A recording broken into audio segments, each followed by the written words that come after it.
Hello, everyone. Russ Barkley here. We're going to have a discussion on a very important topic, at least to me anyway, that involves the view whether ADHD is a gift or a curse. Specifically, I'm going to be addressing the views of my friend Ned Hallowell versus my own concerning these subjects, and we're going to do this across 4 short lectures.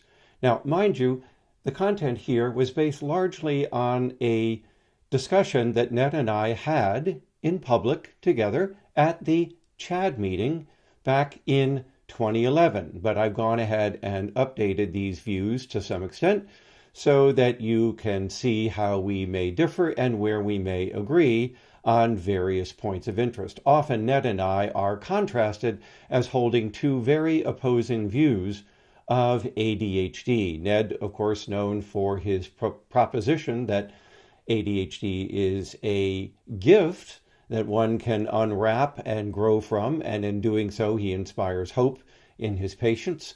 I, on the other hand, have been accused of portraying ADHD as a curse, as a pathology, and rarely noting any of the positive aspects that may go along with this disorder.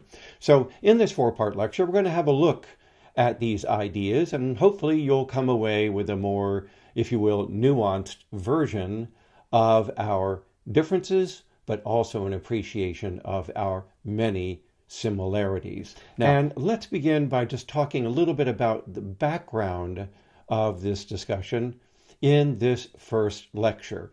In the second lecture, we'll go ahead and talk more about other aspects of this if you will, debate or disagreement.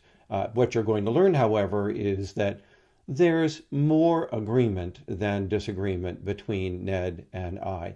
Now, Ned's ideas have been set forth in his very popular books, beginning with Driven to Distraction, followed by Delivered from Distraction, more recently, his book on ADHD 2.0. All of these have been done, of course, with his co-author, John Rady. Both of them say that they have adult ADHD and bring their personal experiences and wisdom into their writing, along with their appreciation for the findings from research on ADHD, particularly with adult ADHD.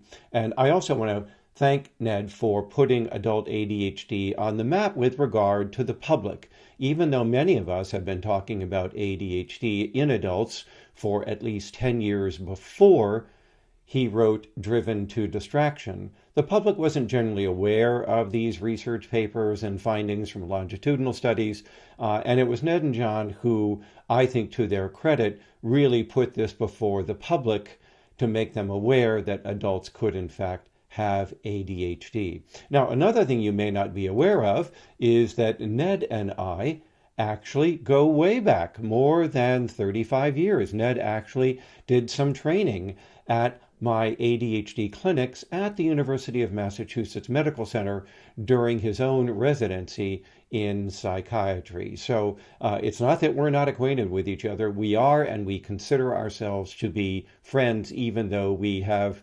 respectfully disagreements on certain subjects.